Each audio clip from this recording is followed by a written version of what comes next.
जय श्री कृष्ण मित्रों, मैं प्रियंका स्वागत करती हूँ आपका जीवन और आध्यात्म में। कैसे हैं आप सब? उम्मीद करती हूँ आप सभी लोग अच्छे होंगे, स्वस्थ होंगे। मित्रों, धनतेरस दिन लक्ष्मी, गणेश और भगवान धन्वंतरी की पूजा की जाती है, क्योंकि इसी दिन धन्वंतरी समुद्र मंथन के दौरान पैदा हुए थे अमृत कलश लेकर। तो कार्तिक मास के कृष्ण पक्ष की त्रयोदशी तिथि के दिन धनतेरस का पर्व पूरी श्रद्धा और विश्वास के साथ में मनाया जाता है। धन्वंतरी के अलावा इस दिन देवी लक्ष्मी और धन के देवता कुबेर की भी पूजा की जाती है। इस दिन को मनाने के लिए धन्वंतरी के जन्म लेने की कथा के अलावा इनके बारे में एक दूसरी कहानी भी प्रचलित है। तो चलिए कहानी को सुनते हैं।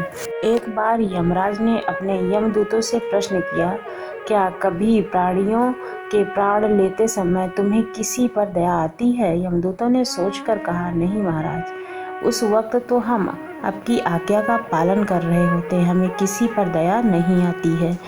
यमराज ने फिर, संकोच मत करो, और यदि कभी तुम्हारा दिल पसीज जाए तो बोझिल होकर कहो।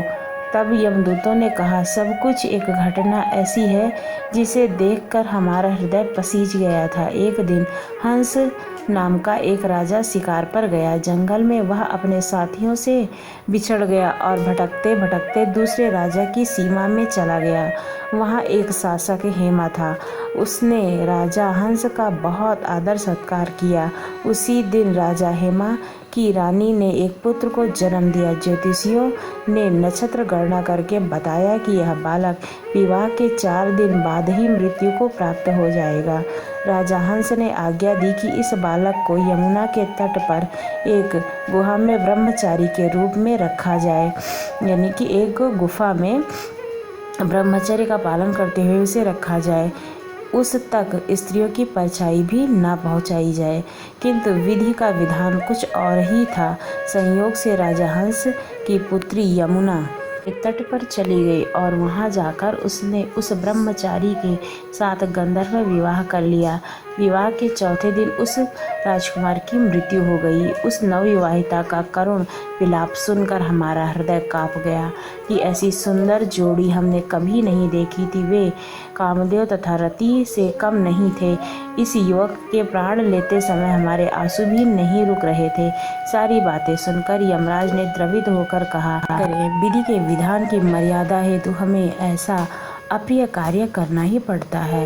यमदूतों द्वारा पूछे जाने पर यमराज ने अकाल मृत्यु से बचने का उपाय बताया। विधि पूर्वक धनतेरस का पूजन व दीपदान करने से अकाल मृत्यु नहीं होती है। जिस घर में यह पूजा होती है वह अकाल मृत्यु के भय से मुक्त रहता है। इसी घटना से धनतेरस के दिन धन्वंतरी पूजा सहित दीपदान की प्रथा प्रचलित है।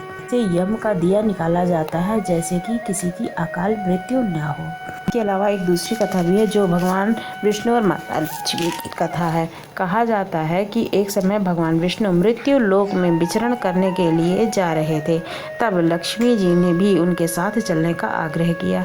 तब भगवान विष्णु ने कहा कि यदि मैं जो बात कहूँ तुम अगर वैसा नहीं मानोगी तो मैं तुम्हें लेकर नहीं जाऊंगा। तुम्हें हमारी हर बात को मानना होगा, तभी तुम मेरे साथ चल सकती हो। तब लक्ष्मी जी उनकी बात मान गई और भगवान विष्णु के साथ भूमंडल पर आ गई। कुछ देर बाद एक जगह पर पहुंचकर भगवान विष्णु ने लक्ष्मी जी से कहा कि जब तक मैं ना आऊं तुम यहाँ ठहरो, मैं दक्षिण दिशा की ओर जा रहा हूँ, तुम उधर मत आना। विष्णु जी के जाने पर लक्ष्मी जी के मन में कौतूहल सा मच गया कि आखिर दक्षिण दिशा में ऐसा क्या रहस्य है जो भगवान विष्णु मुझे छोड़कर स्वयं उस दिशा में चले गए। लक्ष्मी जी से रहा ना गया। जैसे ही भगवान आगे बढ़े लक्ष्मी जी पीछे पीछे चल पड़ी। कुछ ही आगे जाने पर उन्हें सरसों का एक खेत दिखाई दिया जिसमें खूब फूल खिले हुए थे।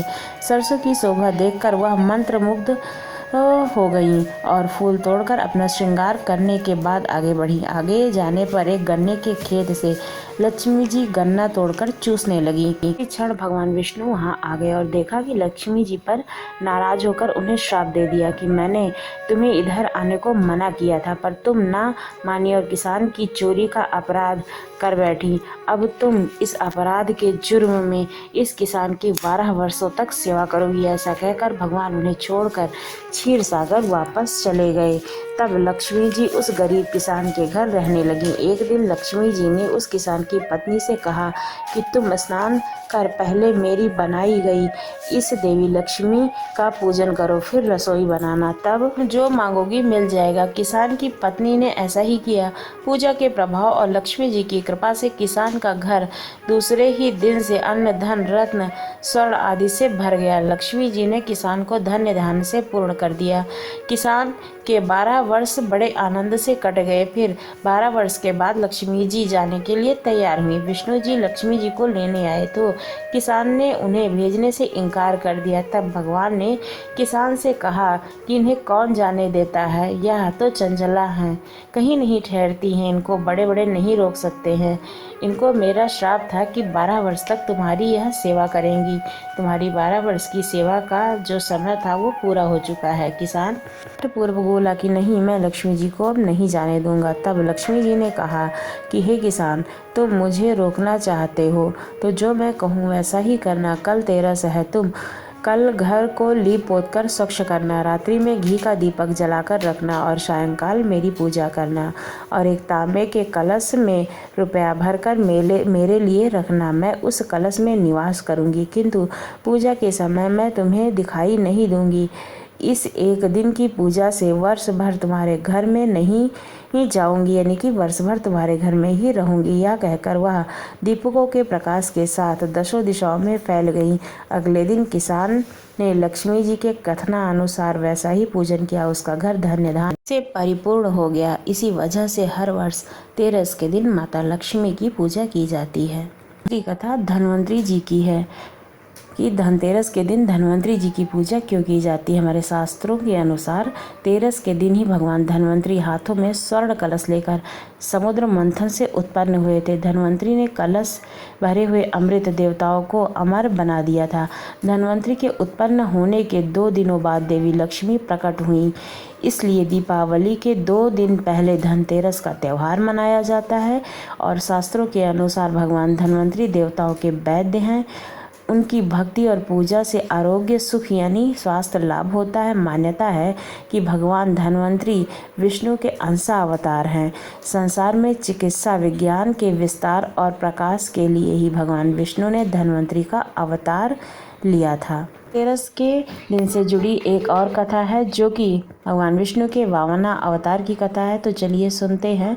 कार्तिक कृष्ण त्रयोदशी के दिन देवताओं के कार्य में बाधा डालने के कारण भगवान विष्णु ने असुरों के गुरु शुक्राचार्य की आंख फोड़ दी थी। कथा के अनुसार देवताओं को राजा बलि के भय से मुक्ति दिलाने के लिए भगवान विष्णु ने वामन अवतार लिया था और राजा बलि के यज्ञ में पहुंच गए थे। शुक्राचार्य ने वामन रूप में भगवान विष्णु को पहचान लिया और राजा बलि से आग्रह किया कि वामन कुछ भी मांगे उसे देने से इनकार कर देना। वामन साक्षात भगवान विष्णु हैं, वो देवताओं की सहायता के लिए तुमसे सब कुछ छीनने के लिए आए हैं। बलि ने शुक्राचार्य की बात नहीं मानी। वामन भगवान द्वारा मांगी गई 3 पग भूमि दान देने के लिए कमंडल से जल लेकर संकल्प लेने लगे। बलि को दान करने से रोकने के लिए शुक्राचार्य राजा बलि के कमंडल में लघु रूप धारण करके प्रवेश कर गए। इससे कमंडल में जल निकलने का मार्ग बंद हो गया। वामन भगवान शुक्राचार्य की चाल को समझ गए। भगवान वामन ने अपने हाथ में रखे हुए कुशा को कमंडल में ऐसे रखा कि शुक्राचार्य की एक आंख फूट गई। शुक्राचार्य छटपटाकर कमंडल से निकल गए। बलि ने संकल्प लेकर 3 पग भूमि दान कर दिया। इसके बाद भगवान वामन ने अपने एक पैर से संपूर्ण पृथ्वी को नाप लिया और दूसरे पग से अंतरिक्ष को। तीसरे पग रखने का कोई स्थान नहीं था तो राजा बलि ने अपना सिर वामन भगवान के चरणों में रख दिया। बलिदान में अपना सब कुछ गंवा बैठे। इस तरह बलि के भय से देवताओं को मुक्ति मिली और बलि ने जो धन संपत्ति देवताओं से छीन ली थी उससे कई गुना धन संपत्ति देवताओं को मिल गई। इस उपलक्ष्य में भी धनतेरस का त्यौहार मनाया जाता है। आपको ये सारी कहानियाँ कैसी लगी? कौन सी कहानी आपने पहले कभी नहीं सुनी थी? ज़रूर बताइएगा। और अगर आपको कहानियाँ अच्छी लगी हो तो हमारे चैनल को सब्सक्राइब कीजिएगा। धन्यवाद।